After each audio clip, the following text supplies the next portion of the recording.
Khơi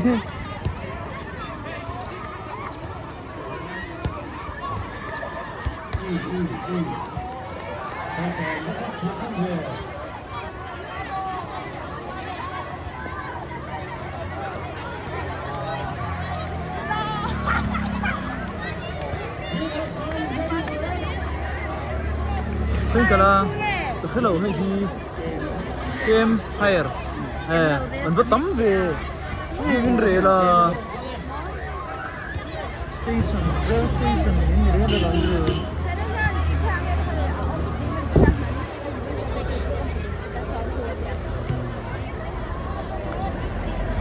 khi lại còn tán sao mình kem hire secondary school chứ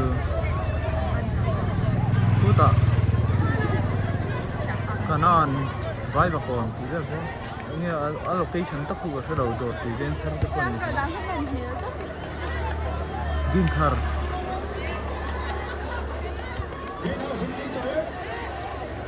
lei chu ni sen pe don mi lo mo bal phei vek do na chawang chan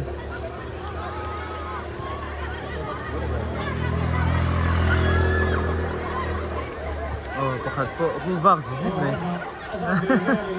anh nuo mu ta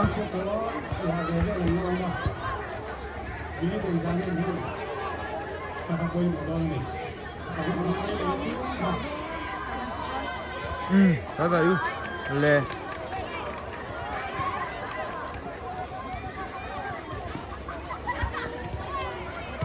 yes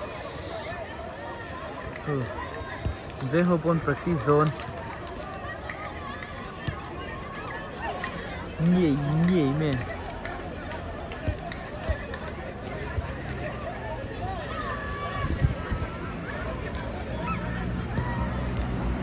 anh uam tham don hiện cái help đó tiếng government Mizo higher secondary thế mà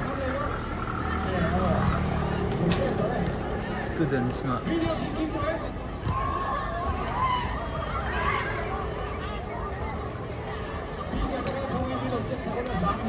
za second line cross mà saber anh mo kun phong ray over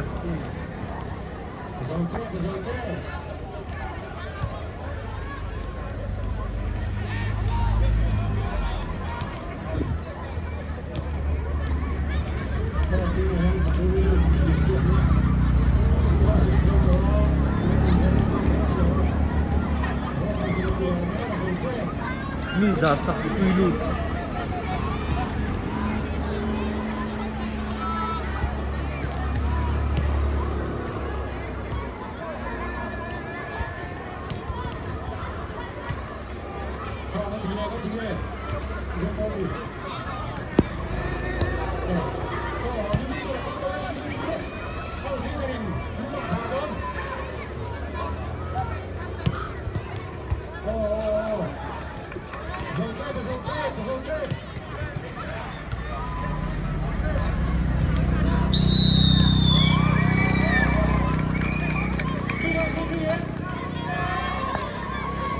start về lại đón chia ta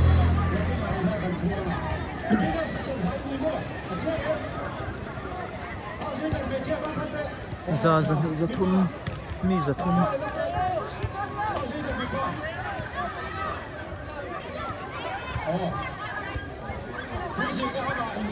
halfway line cross mi sa ni don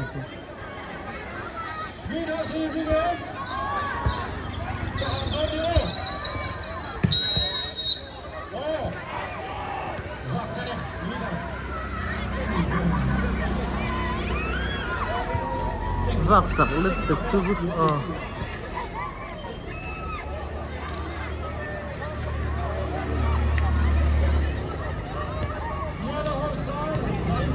vạc sặc better of the year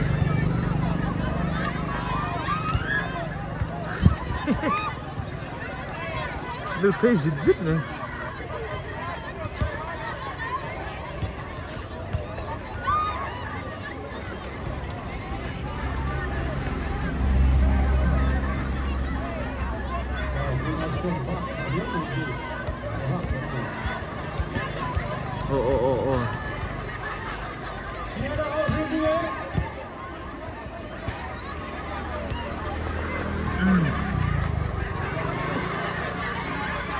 Ấy nổ khôm nó sao tổ mấy.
Leader cho nó tệ nó sao khúc này.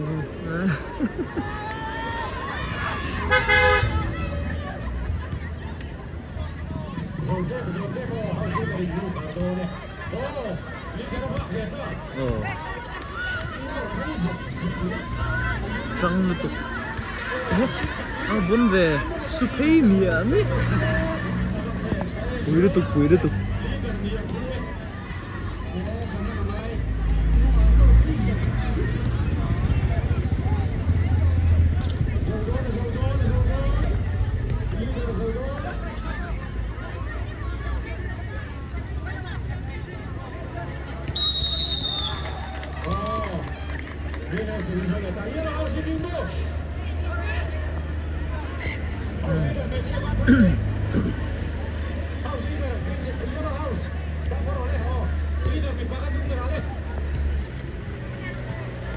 Vak lần đô này.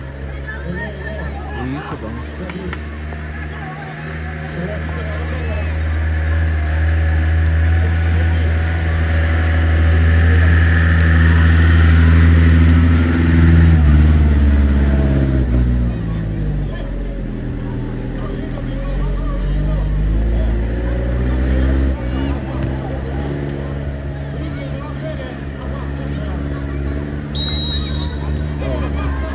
Tục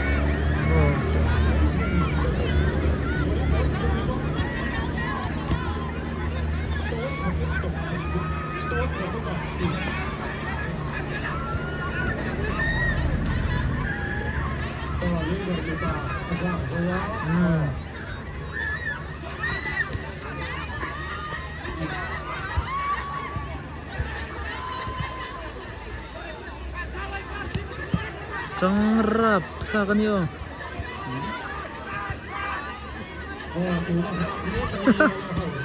Yes.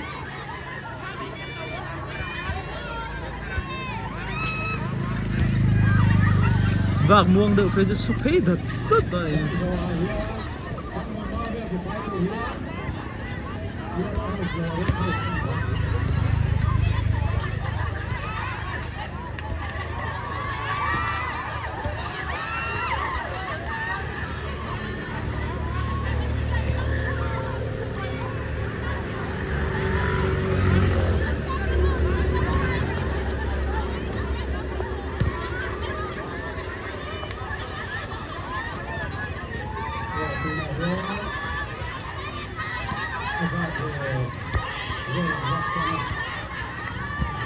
아래에서 뗀 후를 이상하대.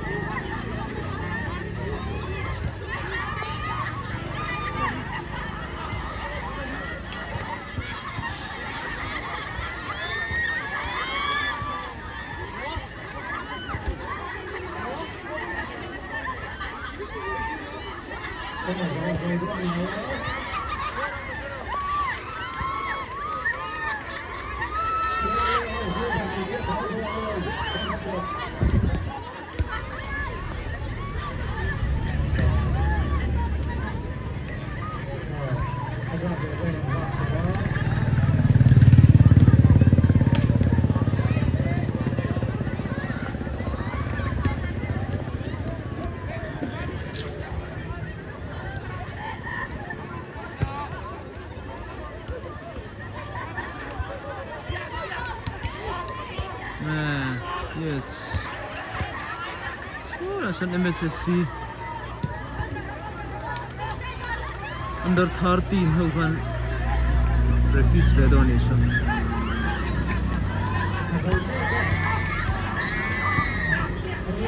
Chuan hinamahian Ameng South FC second division team practice don chi abok warm up. Dấu tiếp tục về KM Higher Secondary School hậu chú.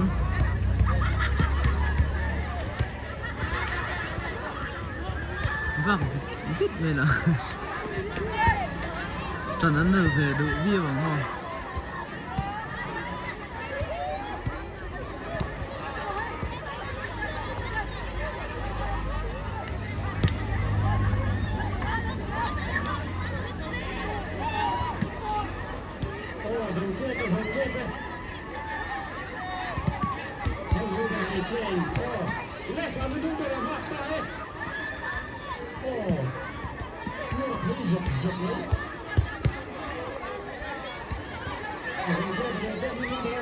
Cũng còn lắm.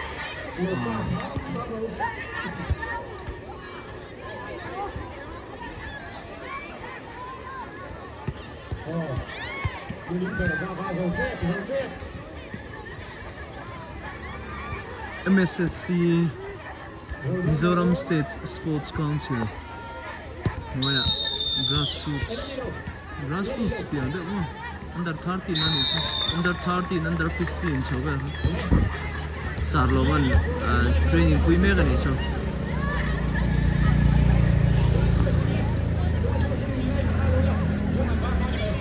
Hiện coach Ruata. Ruata.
很傻子哈，那在听的Darli bel theng a lot men an penga abak hi chu 4 to 6 chu lai beng chung bi khotan te MSSC with training ho tan huan PC